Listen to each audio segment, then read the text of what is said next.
I feel like ever since I instituted that rule about we only cover stories twice at the start of the story and then at the end of the story, I feel like ever Hmm. since I've implemented this rule, the universe has now just decided we will Okay. cover we will cover the story, we'll cover the start, and then by the time we finish the show, the story is now fucking concluded. Hmm. It's over. The story ended. And I'm like, well, fuck, that's not. I appreciate it. That's nice. I don't have to like keep a Rolodex of all the stories I'm gonna have to go back and eventually rethink about in like 6 months. But sometimes some of these stories they come up and they start and end so fucking fast. Jesus Christ. Yeah, Yeah, some of them are a flare up. it's like my God. Like the Helldivers story, which we will get into today, ladies and gentlemen, because Mhm. that is actually one of the stories we're going to be talking about because that story managed to somehow end itself by the time at the time that we finished the story. It managed to finish itself off. So As far as we can see. yeah, as far as we can tell, and the oh boy, oh boy, oh boy, I've it's not very often I've seen good games kill themselves. It's not very not very often. I mean, yeah, Suicide Squad exists, but I thought you're talking about good games.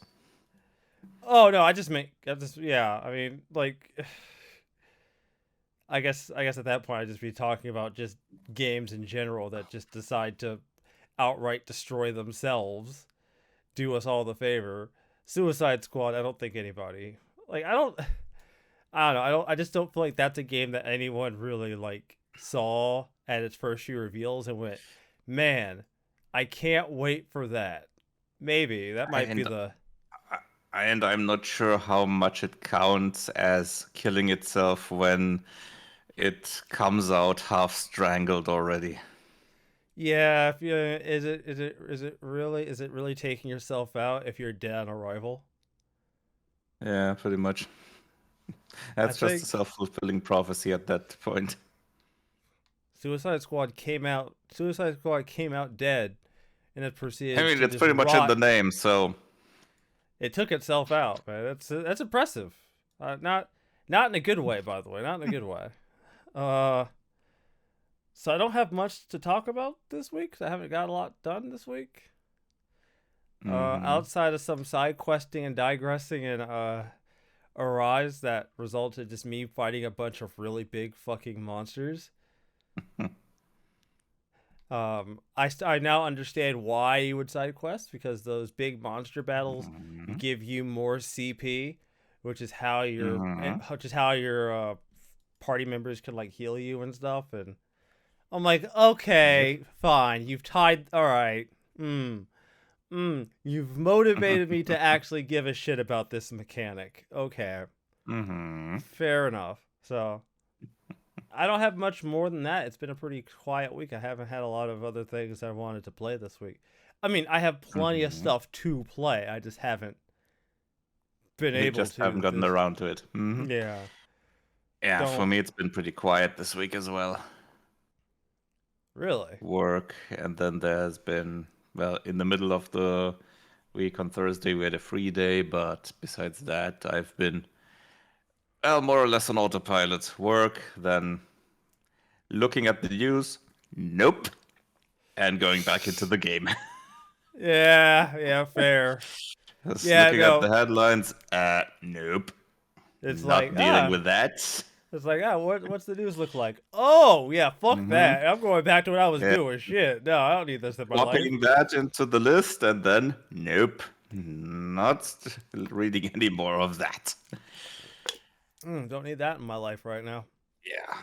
So last time I mentioned that I completed the main story for Forbidden West, from what I remember, and by now I have also done that with the expansion. Nice. Yes. Considerably shorter, obviously, but it's also much more condensed in terms of it's, yeah, comparatively like with Frozen Wilds and the with the first game, the expansion region is far smaller, but this one also seems to have less side quests, although they are also you stumble upon them more naturally in comparison. Hmm. Because in several instances, it was pretty much when I was exploring the area, then doing something else that was there, and then something else was just there, which seemed, yeah, nicely done.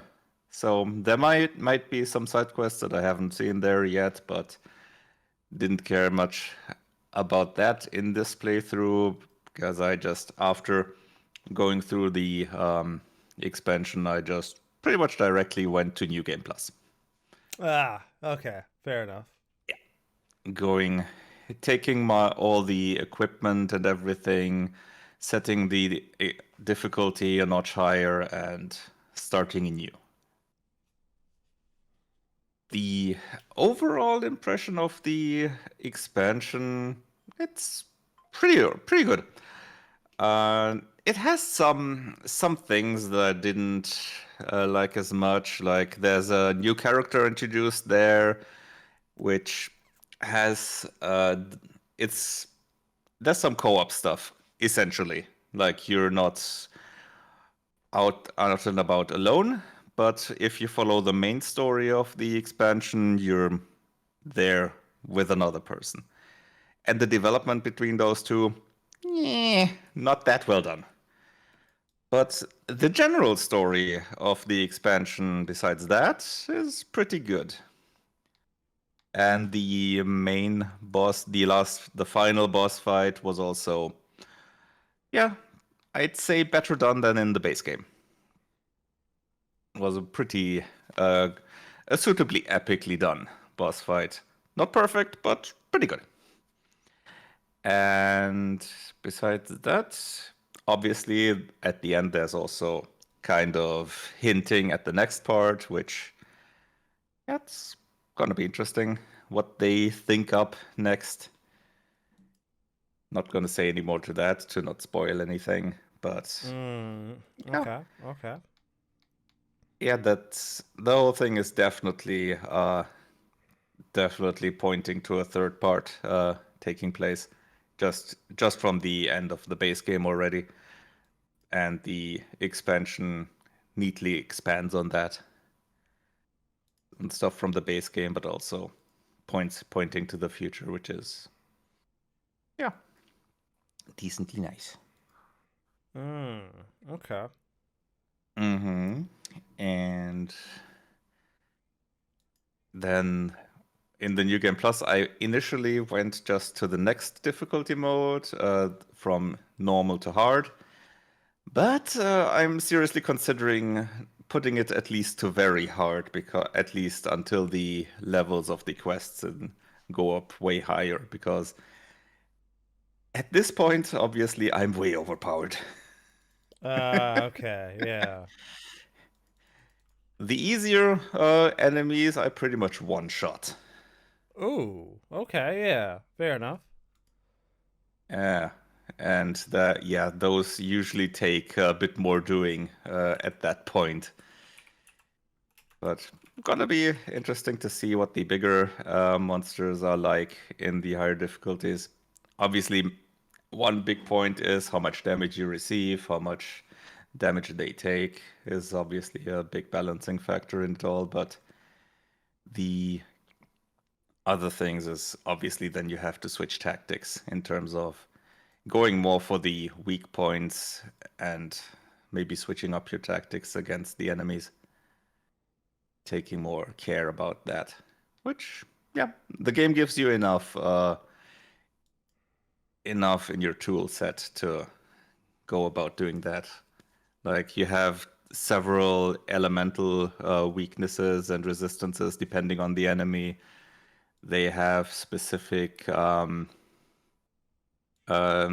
elemental weaknesses. If you add up to them, you get a certain elemental state, which gives you additional bonuses. Like if you use enough ice ammo, then you freeze them so they become brittle and take more damage. And if you use shock ammo, you put them into a shocked state if you add enough of that. So the enemy is momentarily paralyzed and stuff like that. So different elements, different states there, which is nice. And then you can use that depending on which enemy has which weaknesses. If you go far enough, there are obviously enemies that have no specific weaknesses, but you can still use them. It just takes a bit longer. Yeah. All right. So that definitely gives you enough to do. I very likely won't go into the highest difficulty that you unlock with New Game Plus, but if someone wants a really big challenge, that one is there. That one also adds some bigger changes besides just enemy HP and damage they take. Like, usually when you're in stealth, you can attack an enemy once, they just become alerted. They don't instantly know where you are. In the highest difficulty, ultra hard, I think it was, they instantly know where you are once you attack. Yeah, of course. Yeah. No matter if you do it free in the open or in stealth. And also their detection radius is, I think, doubled. Ooh. Mm-hmm. Ooh. So you really have to be more careful. That reminds me out of a moment out of a multiplayer BG3 run we're doing. Mm-hmm. Where, we were like, hey, we got to be stealthy, boys. Mm-hmm. So our Underdark Dwarf Paladin is like, yo, Rezo, come with me. I got an idea. He goes, all right, dude. You Eldritch Blast the guy at the door. I'll take care of the dude on the roof. I'm like, cool. Remember, stealth. Mm-hmm. He goes, right, stealth. So we set up, Mm-hmm. and before I could even click the motherfucker to do what I was going to do, you see the dude on the roof get thrown off the goddamn roof. Yeet. Yeah, just yeets him off the goddamn roof and dies when he hits the ground. And I'm like, totally, stealth. And he's like, yeah, I mean, it's stealth when there's no witnesses. He's like, who saw it, Rezo? Who saw it? Not him. He's dead. He couldn't alert anyone. Yeah. Oh my God, this group. We are not calling us a tactical group is not really what I would describe us as. We're more of a blunt force. If Leroy weapon. Jenkins is a tactic, then yeah. There's a lot of really stupid moments where we do some like comical shit to the enemies, such as getting annoyed, pushing them into a room, then closing the door behind us. So they have to spin an action opening the door. So we're just like, no, we're not dealing with you. Shove, closed door. All right. Where is he? That's done. Where is he? He's in the room. Over there. Yeah, he's over there. Don't worry about it. It's fine. I got him. It's all good. Don't worry. We had a boss encounter where our paladin took advantage of the cutscene, got behind the dude, and then before the cutscene ended, he used polymorph and turned the dude into a sheep. So the rest of the encounter, this poor guy is a sheep. So we just crowd controlled the fuck out of that one dude, killed everybody else, and then we're like, oh shit, he's been a sheep this whole goddamn time. This is gonna be fucking easy. Oh my God, we're terrible people. I'm playing a drow warlock, and the ongoing character arc for my character is there's 3 things my character is interested in. Is it magical? Is it weird? Or is it kinky? If it's one of these 3, if it's at least one of these 3 things, my character wants it. Makes sense for a drow. Yeah. Yeah. And this has led to some really weird situations where a group is like, oh, cool, we found it. I'm like, give it to me, guys. It's mine. It's like, what? Why? I'm like, is it magical? It's like, yeah. Is it weird? Yeah. Is it kinky? Yes. Hand it over. Hand it over. Hand it over. Hand it over. There's also this amazing thing. So when you're a warlock, part of being a warlock is you made a pact with the deity, right? So you've made a pact with this extra planar being for power. So during this, we kept on running into people who wanted this item that we had. So they're like, give us the item or we'll flay you alive. And my character's like, or we can talk it out and negotiate a trade. You guys want to make a deal? I'm down. And they're like, make a deal, we'll kill you. I'm like, okay, that's not how deals work. So we fight them, they die. We get to the commander and he's like, hand me the item. I'm like, did you miss the conversation with those jackasses? That's not how this works. You don't make threats. You want to make a deal, let's talk, but I'm not dealing with threats. Then he dies. And then like their deity queen bitch lady shows up in a hologram and she's like, you will hand it over to us. So says I. And I'm like, lady, my mind has been scarred by an extra dimensional deity, the likes of which most people can't fathom. I have seen things, the likes of which that would drive everybody else insane. I'm like, the only way you're getting this artifact from me is if you trade me for it, or if you kill me. That's the only way you're getting this artifact. I'm not handing it to you. She thinks we're gonna hand it over to. I don't know why I don't know where she got the idea. I've been fairly consistent in my beliefs, so. All right, CD. You know what? I brought it up at the start of the show. I guess might as well begin with it. I guess I'll start there. Okay, so I want to actually address a point from last episode because I don't think it's funny, but I underestimated. So during our last episode, we specifically talked about the fact that a PSN or the ability to create a PSN account was not available in other countries or in other countries. Now, I ignorantly hadn't really ever put much thought behind how many countries that would be. I bring this up because about an hour or so after we did the show, Twitter or SteamDB on X informed us or informed the public just how many countries where PSN is not available in. I think we had that data before. Did we have? I don't know if we had. I think we did, but we didn't. I think we underestimated the amount. I think we had a lower number. I think we had something around closer to 100 instead of the actual number. And the actual number, ladies and gentlemen, is closer to 200. If we're being honest, it's 177 countries. And I distinctly said, holy shit, that is more than I was expecting. I was not expecting 177. 100 maybe, but 177. There are a lot of fucking countries. I underestimated how many fucking countries there are. I think that's the problem. I underestimated how big the fucking world is. I'm very small-minded. I'm American. I'm not as world traveled and world understood as you other people in other countries who travel to like Spain and shit. Y'all travel to like different countries for the holidays. You live in the USA, which is a bit of a larger country. That that gets brought up. There's like, that framework.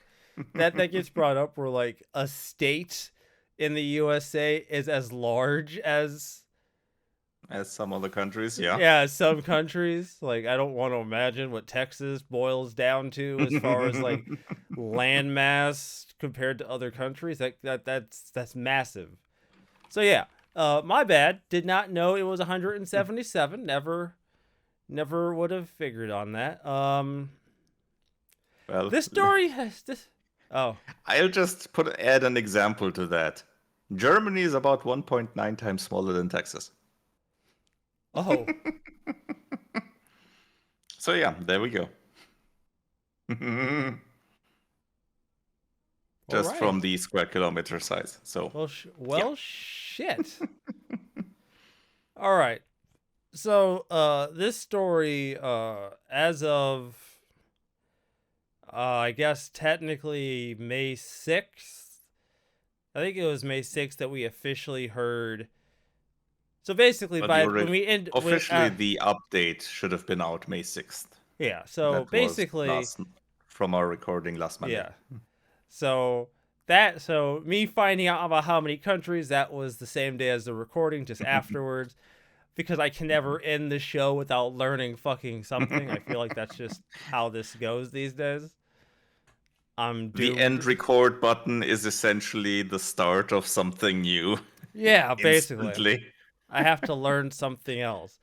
So at like midnight, my time at least, PlayStation, at least by the time I saw it, PlayStation had already put out a statement saying that they were not going to be following through with their requirement For Helldivers 2. for Helldivers, at least. Now, I say at least because some things have happened since that is a victory. It's a victory for Helldivers. Yes, I say it's a victory for Helldivers, mostly because the people on the Steam review page certainly think it's a fucking victory. Them motherfuckers are running victory laps talking about democracy and shit. They're talking about they just finished an actual campaign in real life. These dudes are really patting themselves on the back with this one. I mean, it may not be a total victory, but it was certainly one. Making Sony back down on that requirement is certainly a partial victory, at least. So, some things have come up since then. One of those things, one of the first things that we found out was that for Ghost of Tsushima, the developers revealed the PC players will need a PlayStation Network account to play the multiplayer mode. The single player mode will not require it. Now, personally, I did not know this game had a multiplayer mode, but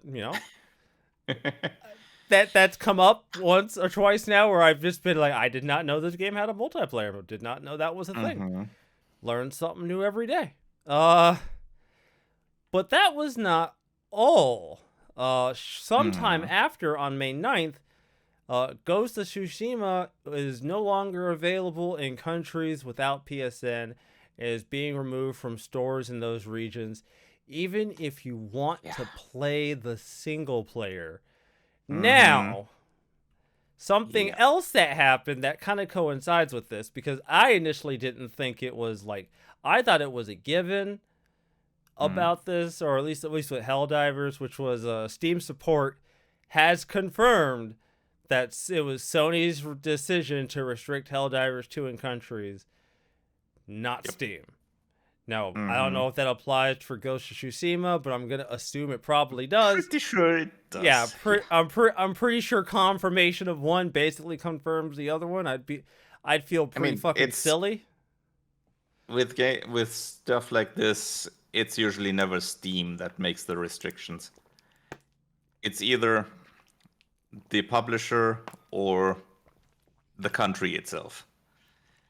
Yeah, to Steam's credit, they don't get involved with stuff unless they absolutely have to.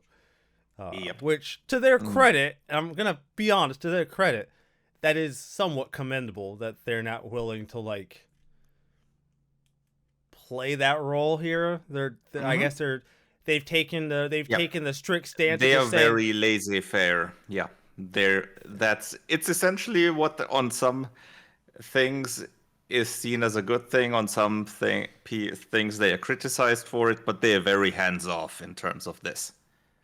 Right. So that's I see it as mostly a positive, or mainly a positive. Yeah. Yeah. Well, I mean, you're a storefront, so at that once you get into the notion of you're a picking and choosing, and you should have as little curation as possible if you want to be a really big store with open access to things. Yeah. The less you're involved in the picking and choosing of those kind of details, the probably the better off you're gonna be.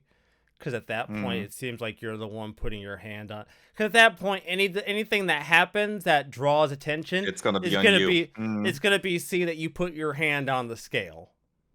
Yeah. So, but yeah, that's basically the update about Helldivers. I mean, Yeah, and victory it's for still restricted. So yeah, it's still restricted in those countries after they did that restriction. I think they did that restriction on Saturday or on Sunday. Not quite sure. Before they announced the taking back of the mandatory PSN link. And since then, they haven't undone that, which means, yeah, that's definitely a conscious decision by Sony not to make money in those regions. that. Mm, I don't know. That just feels. I don't like that. I don't, I get. I don't want to say I get it because I don't want to sound like I'm complicit in it, but like I'm complacent about it. But like, if I turn off the consumer part of my brain and just turn on the the business automata side of my brain, I Mm-hmm. kinda get it. Really? Kinda. I said kinda. Don't give me that look. I'm not bought and sold yet. Mm-hmm. I Yeah, think it makes total I sense to have Helldivers 2 restricted in areas where you don't have a PSN account option, especially after you make that optional. yeah, Yep. And it completely makes sense with Ghost of Tsushima, where the whole single player is non-PSN yeah, account. Let's not make money in those areas. Makes I sense, yeah. I mean, yeah, as far as a Sony brain move, yeah, that makes sense. It's if you take the complete opposite of logic, then yeah, and yeah, that's usually Sony's modus operandi. So in as a terms of so that, you can understand it. as a That's true. Sony brained move to just be like, well, fine, if these countries Mm-hmm. can't if these Yeah. countries aren't going to Okay. play the way we want them to play, then we're just not going to sell it there. We're just going to take our ball and not sell.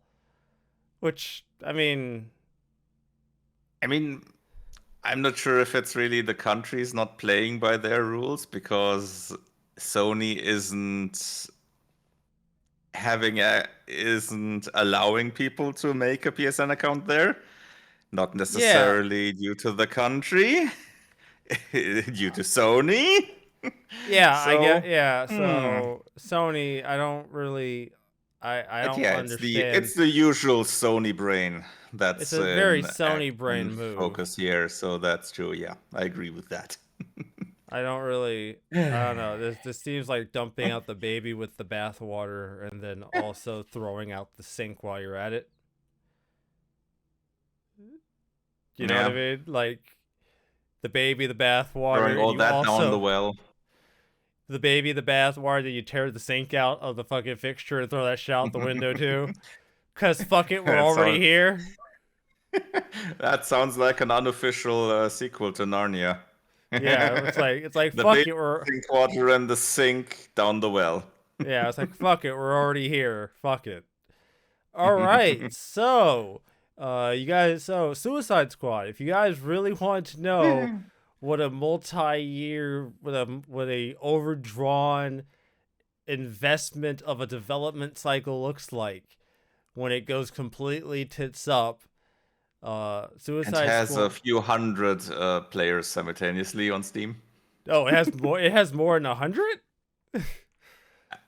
I think so Oh, far. I think it's below that's 200 currently. oh, Let's check what the current ones are. that's surprisingly more than I thought it would have. Honestly. I mean, at this moment, it has 164. Ah, okay.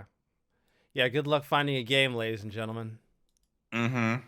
Yeah. Good luck finding a game. Mm-hmm. Suicide Squad murdered themselves and ended up costing Warner Brothers $200 million in revenue. Yeah, I think someone just switched the name out and kind of thought this is Suicide, this is Justice League Kill the Suicide Squad, but it turned out like this. Yeah, turned out Whoops. to be very different. So yeah, they're eating this one. This one, they've definitely eaten it. And from the way it looks like, as far as I can tell, they're not gonna waste their time with any other of the content releases they were even planned. Not. I doubt it. They did their season 1 to even just try to get people interested in the game, and that season 1, from what I've heard, was fucking miserable. So, you know, I mean, that with that Joker, that was yeah, really a bad joke. yeah, that's not, guys. Like, Yes, it was an no. alternate timeline Joker, but still. Yeah, but alternate That trailer timeline, didn't really. alternate timeline is not licensed to be bad. Yeah, definitely. Yeah, They you didn't could. even go the full. They didn't even go the full mile and went with Jared Leto's Joker. Yeah, like, y'all really picked like the most weird, angsty Joker imaginable for your Suicide Squad game, and I'm not entirely sure I get it. So, great job, Warner Brothers. And what's crazy is Warner Brothers has already said in other areas, in other like interviews or like their earnings report, that they're planning on like turning a lot of their franchises into like these live services. Service stuff. They're already talking about making their next Harry Potter game a live service title, which you know, if there's a you missed the point. You missed the point. How do you The problem is I think is that Suicide Squad was never really a live service game. Oh no, they changed it to one. No, they made it a live service. They tacked that on and just mangled it to fit it into that somehow. And even before, the game was probably not that great, but it could have been probably significantly better than it turned out. So maybe if we're giving them the benefit of the doubt, they could be thinking of, we have to start out with the thought of making it live service game instead of doing that in the middle of the development cycle. Because if it's a good game, directly starting as a live service game, it can be good. Yeah, potentially. But obviously, it's obviously you'd have to put that up front. Yeah, you'd have to have the fundamentals at the start instead of trying to like crowbar in this live service bullshit partway into development. Yeah. So, yeah. Obviously, there's also the problem that then we get more saturation in that market. But I mean, technically, the thought isn't that bad. It's not the best. They could really make great profits with doing their standalone games, like with Hogwarts Legacy, which did great. But no, they decided, after suffering this 200 million impact on our earnings, let's continue into that direction. We'll see how it turns out. I mean, I guess. All right. So, shit, where did I put it? Honestly, I'm wondering if Rocksteady is gonna be around for much longer after this. I don't like the taste of that. I don't like the taste of that. That's a good point, though. I don't I haven't heard anything yet in that regard, but I have to wonder, honestly. Does Rocksteady have enough like developer credit and this trust to warrant $200 million lost in revenue?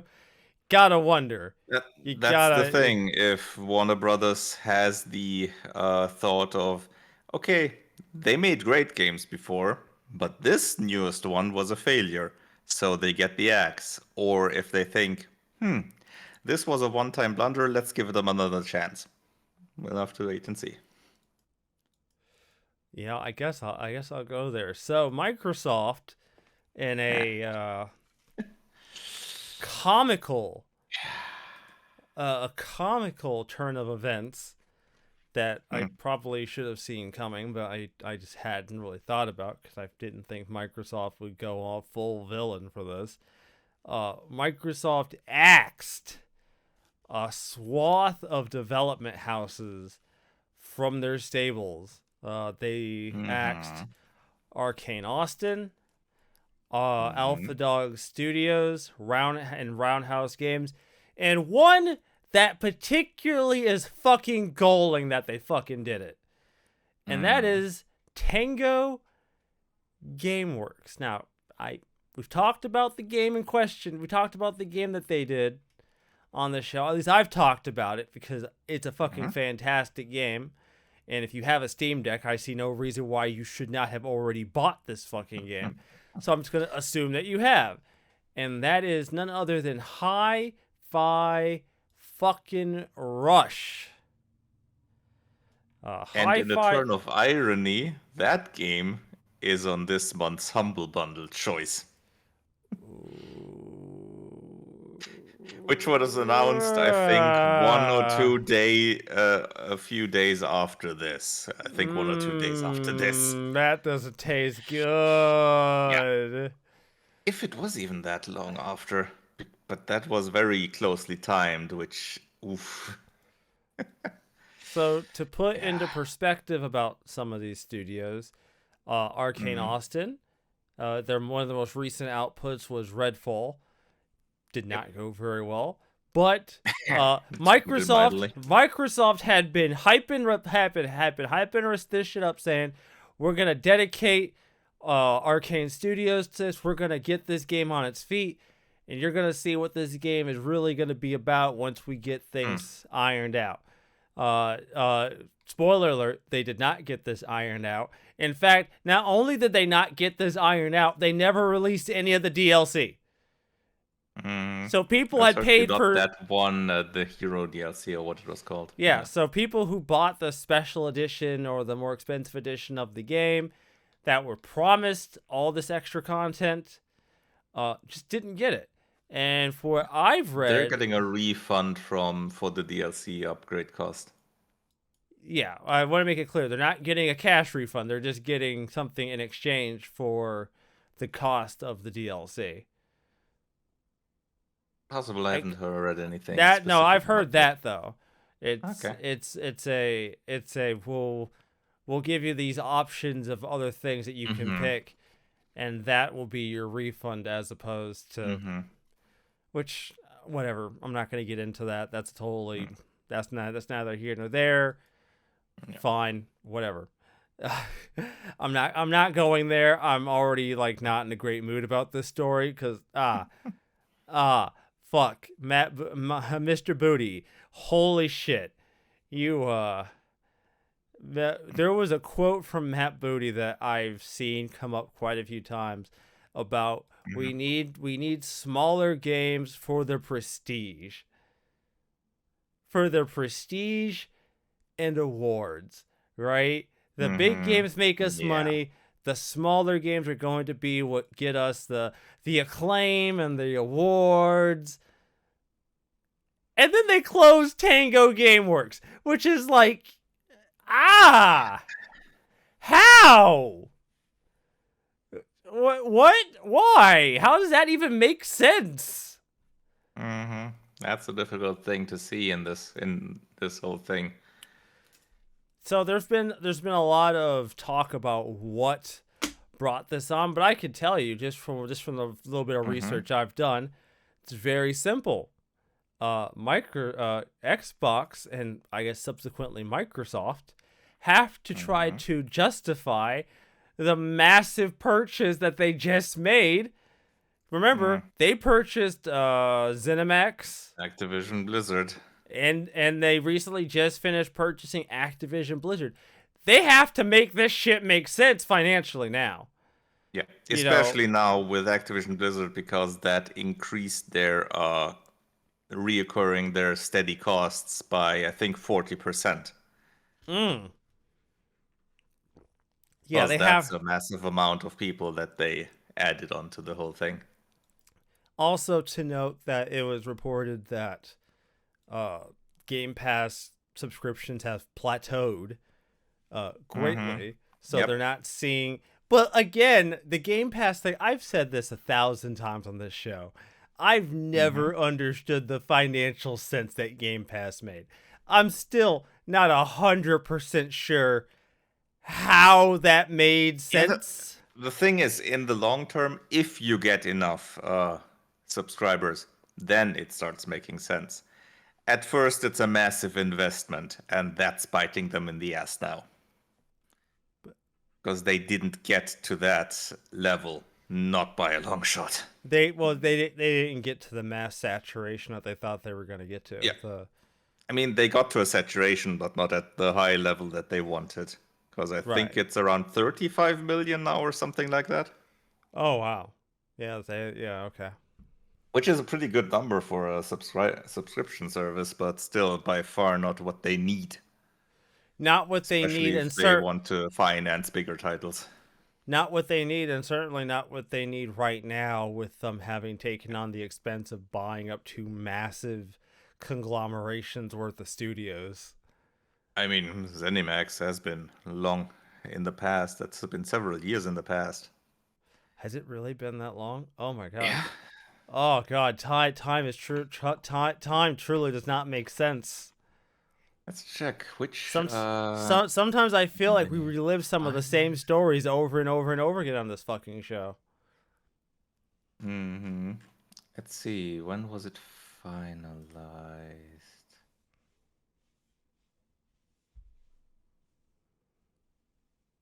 Yeah, 2021 it was finalized. So that's been a few years in the past. They did it 2020. Oh god, yeah, it's not been that far in the past, but certainly it's definitely already. They didn't wait. They really didn't wait long before they tried to buy up Activision Blizzard. Then. Yeah. The thing was just that it took that long to finalize the thing with Activision to even get that done. That was the main. That was that. Not to mention, that was probably a large part of the cost. I mean, yeah, the cost of buying it, but you have to pay for you have lawyers and shit, and all the legal battles you have to do. ZeniMax was only a cost of $7.5 billion in terms of the acquisition. Activision Blizzard, let me check how much. That was like 46, wasn't it? It was 68.7 billion. Was the intent. Oh shit. Let's see, that was the intent. Cost was 75.4 billion overall. Oof. That was initiated in beginning of 22 and completed October 23. So yeah, that took quite a bit of time. Oof. Ooh, that tastes bad. That doesn't. With ZeniMax, that was far quicker. They announced the intent in September 2020, and the acquisition was completed in March 21. So, yeah, that was half a year, something like that. Yeah. So and the other one, more than a year. So here's the crazy thing about this entire situation that Xbox and Microsoft have put themselves into, right? And this is the thing I kind of have to wonder, right? Because it comes off to me at times that somebody here did not think about this, or did not think about the financials of what they were doing. To me, what this looks like is Activision Blizzard was up to sell. Microsoft said, "Oh shit, that would be dope.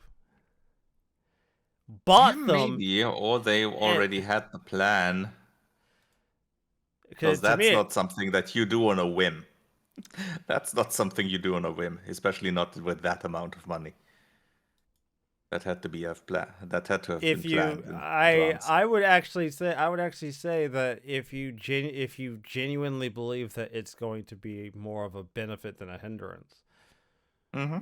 I could see like I'm not saying they did it on a whim, but I could definitely see you Mm-hmm. expediting the process of like getting the Yeah, approvals that's if you possible. Yeah. believe that the purchase is Mm-hmm. like I could definitely see them being like there's no possible way this purchase can possibly backfire. They have a Mm-hmm. fantastic stable Yeah. of developers and games. Cuz to me it sounds Mm-hmm. like they were buying all this stuff up with the goal that Mm-hmm. they were just going to bring in revenue from those things into the Mm-hmm. fold to justify itself. Given that Call of Duty is one of the parts of it, I can see that. And it just hasn't really panned out for them. I I think the mean, most not yet,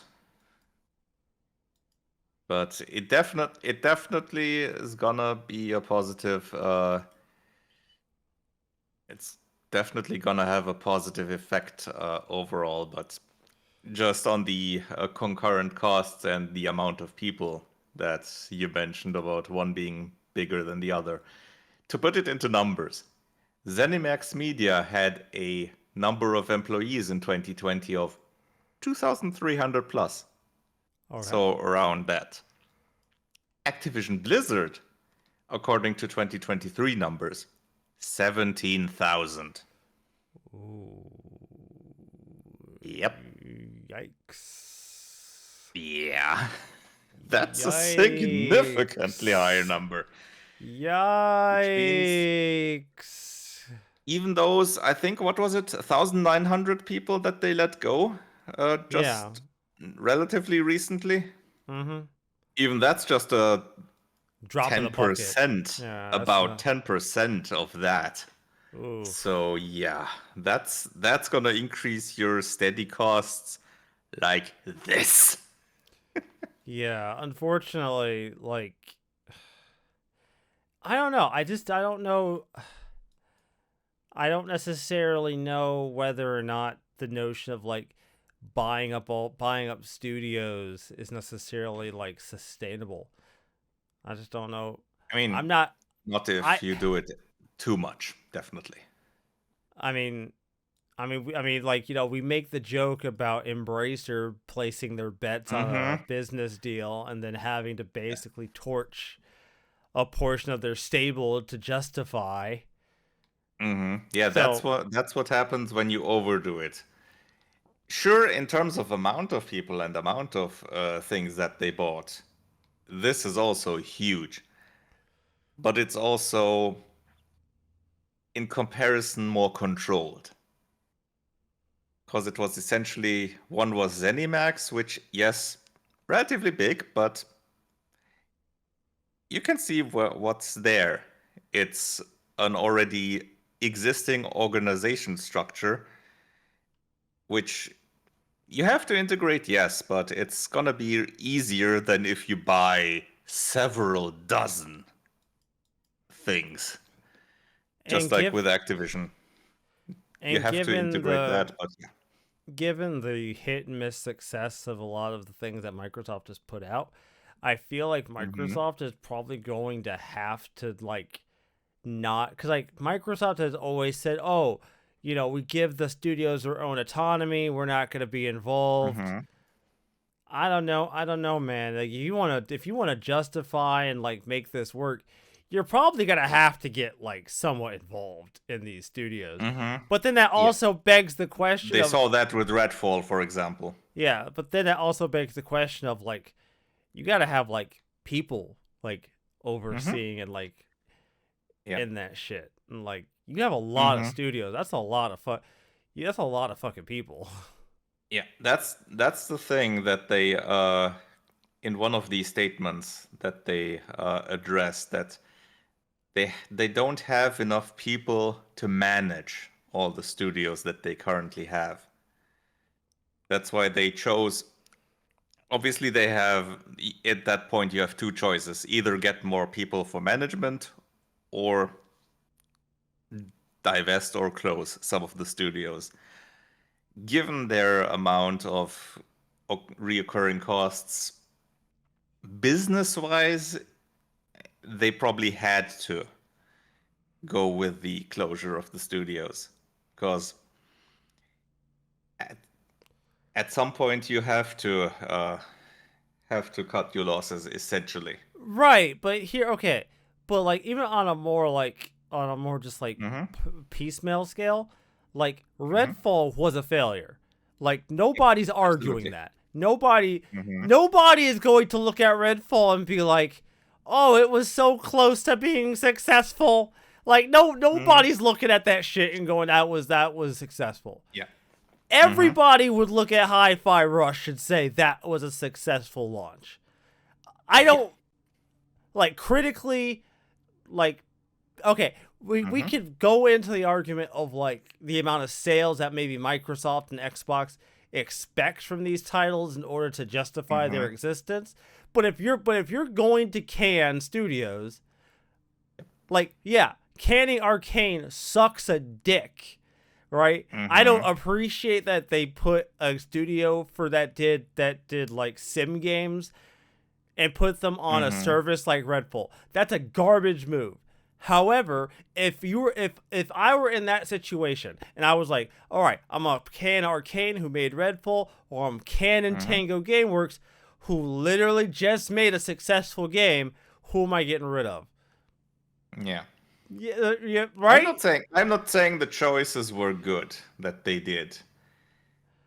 That I it should have gone another way. There should have been another way for this whole thing to happen. like But fine, Can Studios. Like I get it. At this mm-hmm. point, I'm numb to the shit. Yeah. At this point, I'm so fucking abused in this fucking industry. Mm-hmm. Fucking Can Studios, I get it, but it comes off as really fucked up when you can a studio Mm-hmm. that Absolutely. legitimately just released a good game. Mm-hmm. Absolutely. I'm just trying to figure out what the process was from their side, because it was probably partially that factor of they just released that. So the next title is gonna take some time. That's gonna be a continued investment again. Oh, okay. That's I don't. Oh, I hate it. I It hate it. sucks. It absolutely sucks. Oh, Yeah, I oh. can absolutely agree there, but I think that was probably one of the driving factors for the decision. Mm, that tastes bad. Hope you know that. Hmm. That tastes hella bad. I don't like that taste. That is oh. Yeah, it's definitely I know. This entire thing blows ass. Microsoft have massively lost confidence from many people by this whole thing. Absolutely. Not just from people that would buy their games, not just by the gamers, but even by their Devs. own developers. Well, Their own yeah. Why developers, would their you? current developers, they are not gonna have confidence with them. Yeah, because why would And you? Like, no. Like, I'm not gonna work hmm somewhere if I run the risk of making something and then getting canned. hmm and just one recent change that the FTC made Oh no. What was might this? well bite Microsoft in the ass. Oh. That they made non-competes illegal.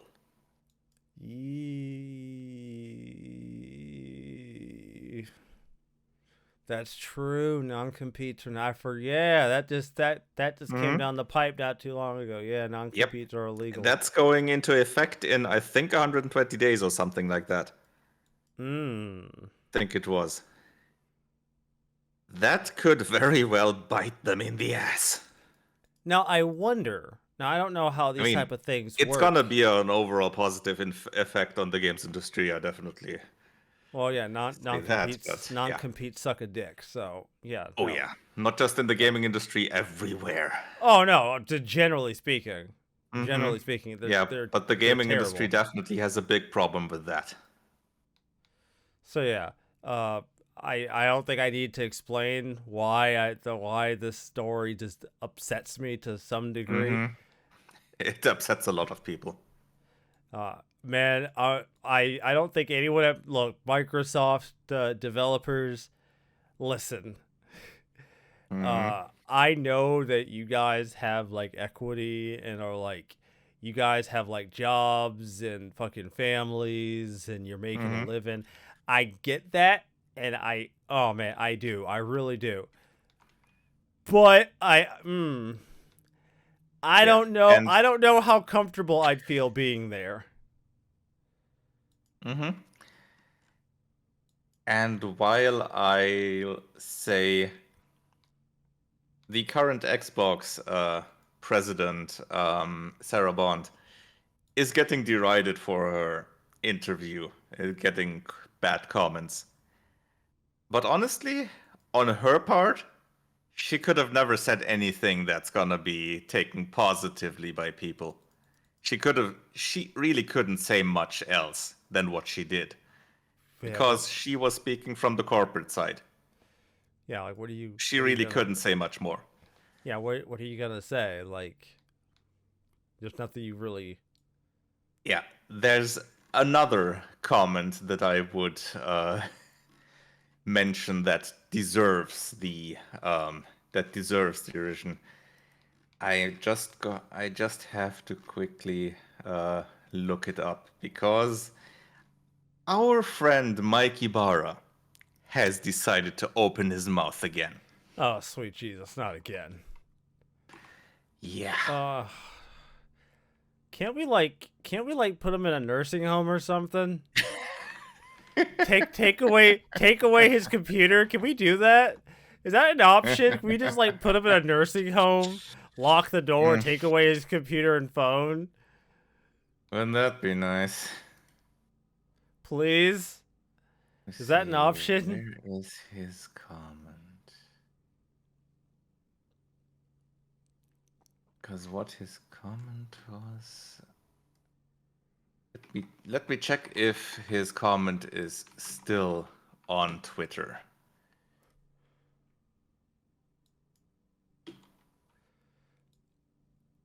Oh, it was so trash he pulled it down. I'm not sure because I haven't let's see here. His is this? I mean, he hasn't pulled other Garbage ass statements other off the stuff. internet. So yeah, I'm not sure, but this one might have earned him enough derision for him to pull it. That's here. He's... Did he not say something about Phil Spencer there? Let's see.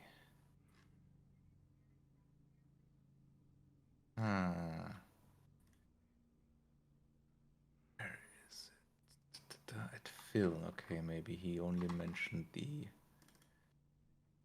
first name. Ah, there it is. Okay, I'm pasting it into the chat. Here we go. I see a lot of shots at Phil over today's Xbox announcement. I get it. But knowing him as a human, I know this hurts him as much as anyone else. And then he continues on, but at that point, I'm already checked out. This hurts him as much as it hurt.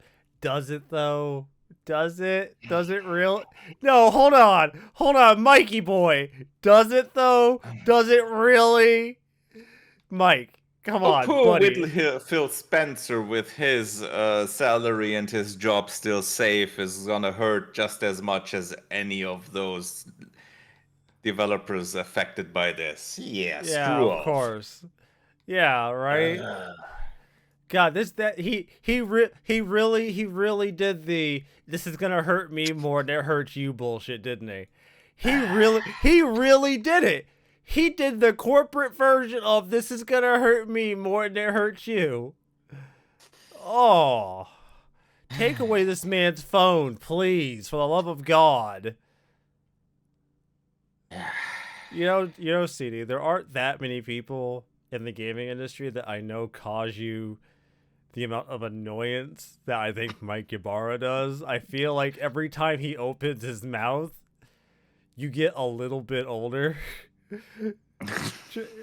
You age just slightly. And an indentation on your forehead from where you face palm just gets a little bit more ingrained.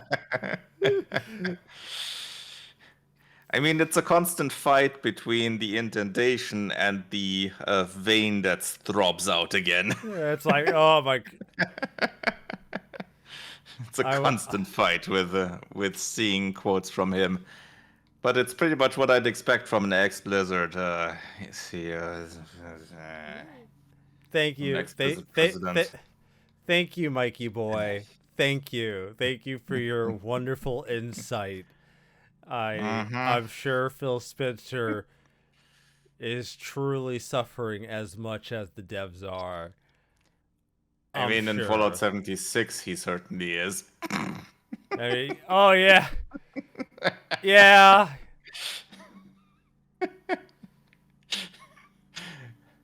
They actually looked up his camp in Fallout 76 and nuked it.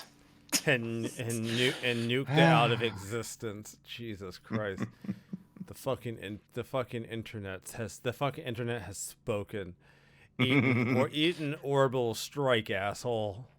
And Gene Park really made it the best comment on it. The assassination of Lord British 2024.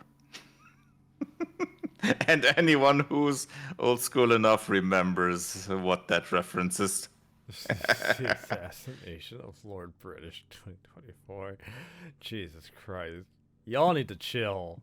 The internet needs to chill the fuck out. Y'all acting out of pocket. I love you for it, but y'all acting out of pocket.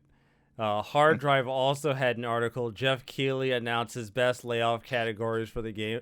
Best layoff category for the Game Awards.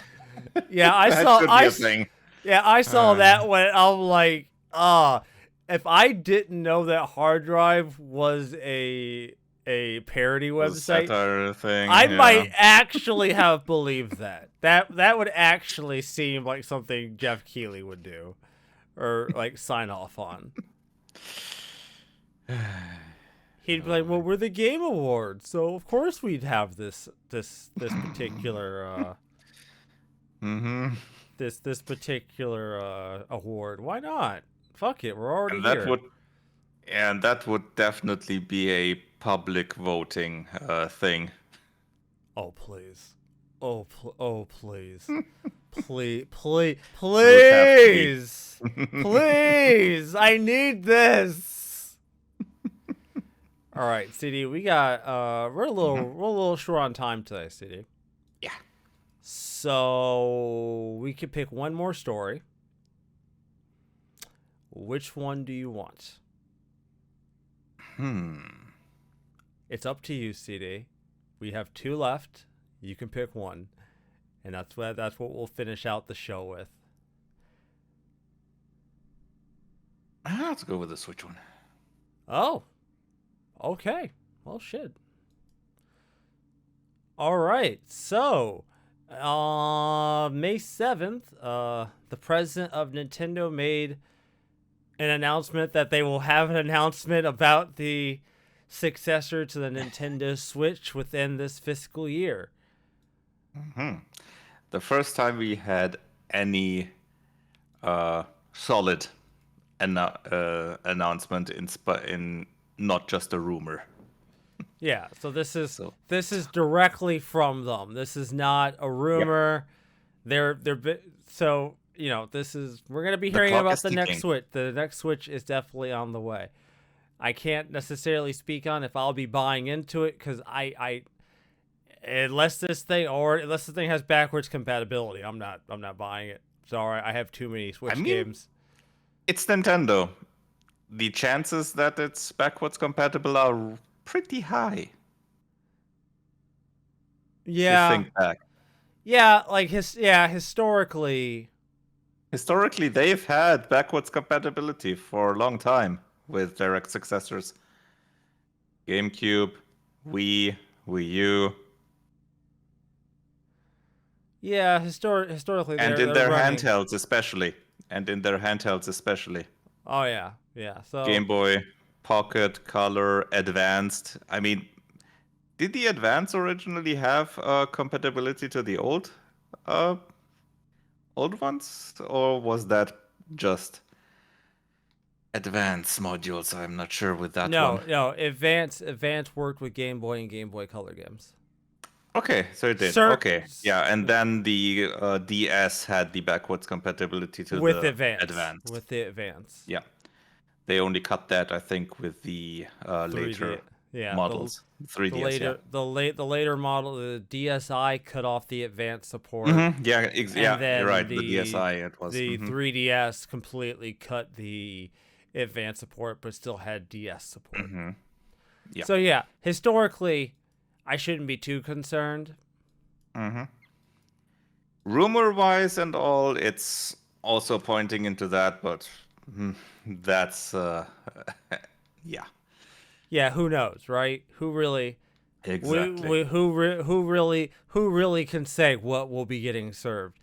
Now, I want to just say, just for the record, I still stand by my Switch as a console. I know there are a lot of people who are like, it'd be better if it was more, if it could do more. I'm like, yeah, you know what, maybe, but for what I love, this thing is fantastic. So I don't know. I have a hard time being mad at Nintendo I mean, for the Switch. at this point, it would obviously be good if we had some stronger hardware there. Oh yeah, I'm not gonna be mad about stronger hardware.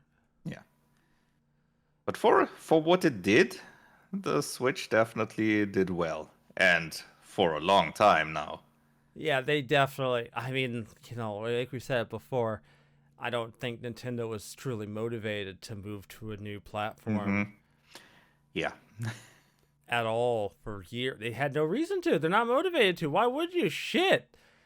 Like once the pandemic happened and shit, dude. Like not even someone who works in the retail space in that department anymore. I think it was March-ish, like right before lockdown started happening. Switches were gone. Yep. And it took a bit. Gone. It took a bit for them to be available again. Yeah, no, they were gone. We're not just talking about like partially sold out of certain things. Gone. Nothing. No new consoles, no used consoles, nothing. They were gone. So, yeah, I can definitely say for sure Nintendo probably wasn't really all that motivated to be like, oh, we need to get a new platform out as soon as possible. Probably not. Probably not that They've motivated. absolutely been working on something for a long time, but yeah, they were in no rush at all. Yeah, there was no rush to get this done. So Yeah. good for you, Nintendo. Which was a good change after the Wii U. Yeah. Oh God, man. The Wii U, man. I just. Oh, that console just upsets me every time I think about it. It just upsets me. It upsets me so much. So there's already a Virtual Boy, but still. Yeah, I mean. Then again, what is? Yeah, like. Yeah, I'm happy I missed that one. Honestly, I'm happy I missed that one. I'm happy I had no expectations for the Virtual Boy because I feel like that would have been a true blue disappointment. Along with buying seen one in back then, but yeah. Along with buying Pac-Man for like the Atari, I feel like that's a pretty. I feel like that would have been a pretty monumental disappointment. I think so. I think the Virtual Boy would have been the bigger one, honestly. You think so? Pac-Man, yeah, Pac-Man was the smaller investment. Okay, yeah, But it's Pac-Man though. Significantly smaller, obviously. But with Pac-Man, you already have all the other versions, and you could, if need be, you could go to the arcade. Ah, With the fair. Virtual Boy, you have that. You have a big investment into the hardware, and then you buy a game or two, and then you have a headache. Yeah, you have a you have a head. God damn it. God damn it. I hate it. I hate it so much. It upsets me now. So there's already been some some leaks or information about the RAM and storage specs of the Nintendo Switch successors that have been found by internet sleuths. Yeah. Just for the record, grain of salt. As usual. Yeah, grain of salt, Stuff please. like this. Yeah. One listing is a 6 gig RAM chip, of which 2 will reportedly be used for a total of 12 gigs RAM. It's currently unclear whether it's a LPDDR5 or 5X. By comparison, the original Switch had 4 gigs of LDDR4 RAM. Another listing means low power in this case. Yeah. Another listing suggests the Switch built-in storage would be 256 gigs. Oh. Okay. Which would be certainly a nice improvement. A very nice improvement. But I will say, if things kept the way they were, way they have been, the Switch has been usually pretty economical on like game size. We haven't really run into that same level like bloat that we've seen with like modern games, or just fucking but the other thing is, if this one has a significantly more powerful hardware, which it probably will, you can also count on the higher end games using that. So if you have better graphics possibilities, then you're gonna have better textures, so you're gonna need more space. Right. But it's obviously not gonna be Final Fantasy Rebirth 2 discs of Blu-ray levels. Yeah, probably not. or a year of Call of Duty updates levels. Which would even be more than that onboard storage. Yeah. Oh god, dude. I have acquaintances. I'm not gonna call them friends. I'll call them acquaintances. Calling them friends is like way too strong. I feel like if I call them friends, that gives them way too much credit. Acquaintances who like have like 2 games on their PS5. They have like Warzone and like one other thing, and they're like, I have no more space on my console. And I'm like, the fuck? But then I kind of remember, it's like Baldur's Gate, like a game like Baldur's Gate 3, you're already pushing like 100-something gigabytes right there. Like, yeah, and that's not much in comparison to what Warzone. Oh yeah, no, Warzone update takes. Yeah, no, I think that's around 500 probably. Warzone's fucking ridiculous. But I mean, on one hand, I think the storage sizes are ridiculous, but then I'm not entirely sure how you address that. Like, how do you really address this notion of like ballooning storage sizes for these things? I don't know how you. I don't necessarily know how. Like, you could give people options in terms of high quality textures, medium quality textures, stuff like that. You could give people options of, okay, I don't want to use as much space, so I'm gonna go with the smaller texture quality, something like that. They could do that, for example. But obviously that would take effort, so they're not gonna do it. I think maybe some devs might. Some devs might buy into Some, yeah, definitely. I mean, we've had that in the past with games in the opposite direction, like you had your regular games and then you have your 4K texture packs. If you want to have the high quality ones, essentially something like that. That would be a good option for consoles as well, to have that more often. because especially graphics is, I think, the thing that takes most of the space. especially when you're looking at these games like reaching these ballooning fucking sizes Mm-hmm. into storage space. And Yeah. it's like okay, so it's like either they fix it by making these games more reasonable size, but I think Mm-hmm. the easier solution, or at least I say easier, but I think it's the I don't think it would be expensive. I don't think it would be like reasonably that much more expensive to just Mm-hmm. start building these consoles with more hard drive space. Like I mean, actual like it's gonna be more memory expensive, obviously, memory isn't since that like it's memory. SSDs Yeah, but SSDs have come down in price currently. significantly over the Yeah, last like decade. yeah, it's obviously gonna be more reasonable, but in comparison to before, it's still SSD is still more expensive than a regular hard drive, for example. So pushing that up is gonna push their margins way down. Mm. But yeah, it's obviously gonna be necessary if game sizes balloon constantly. It's I mean, definitely gonna be necessary, but that's why they currently have their expansion slots.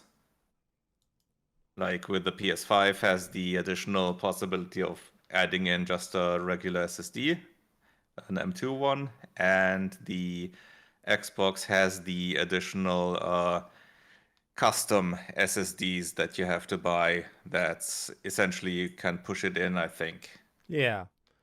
as God, some kind of modified USB never would have stick, imagined that stuff Sony like would that. be the one. Sony would be the one that would be. Sony would be the one who that would be the one to keep a feature Mm. such as just putting in your own drive into your. I don't know. That Yeah, just that like looking at it yeah. now, it just seems so counter Going by by the Sony. Vita and yeah, going by the Vita and the PSP. Yeah, that's it took them 2 generations, but they finally learned a bit, a Yeah, because little bit. the PSP used like memory stick or some Yep. weird The Sony memory memory. sticks. They're Yeah, yeah, I think they're called memory sticks, but yeah. And and then then the the Vita had Vita, their own their own custom Vita proprietary. memory cards. Yeah. Yeah, god damn it, why? Why would you do that? Yeah. And Really weird. no, and by the way, no third party never. There was never a third party solution for those Nope. Vita memory cards. That The never Vita happened. was not popular enough by far for that. Yeah, it was never. It didn't generate the kind of buzz necessary to warrant Hmm. anybody creating a third party option. So Yeah. The main bonus there for the PSP was that it wasn't the only device using the memory sticks. So I think at that point a third party market was already there. right. I think. Or even if that was a new format that the third party market was already accustomed to the memory sticks, so they just had to make a newer version of that. God, Yeah. man. Hmm. I still think memory would be the most reasonable way to fix the problem. I don't know. I feel like that would be well, I guess technically at a developer level that would probably be the better.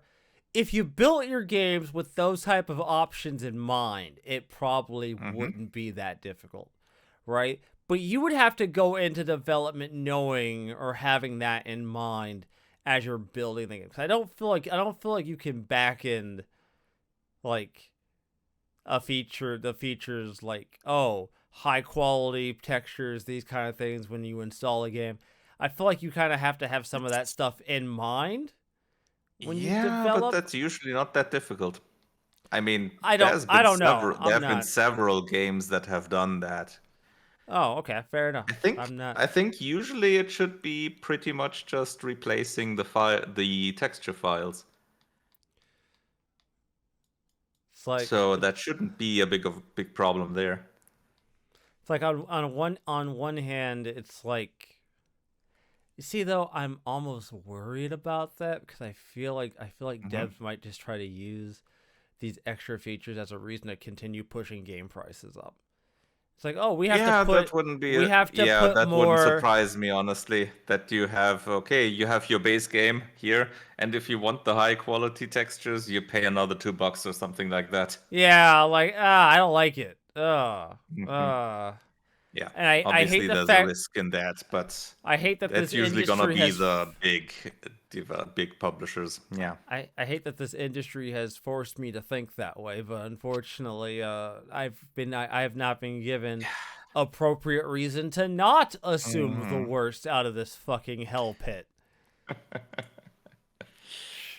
Yeah. Yeah, so guilty till proven innocent, developers. My bad. Sorry. That's just how we're playing this game from now on.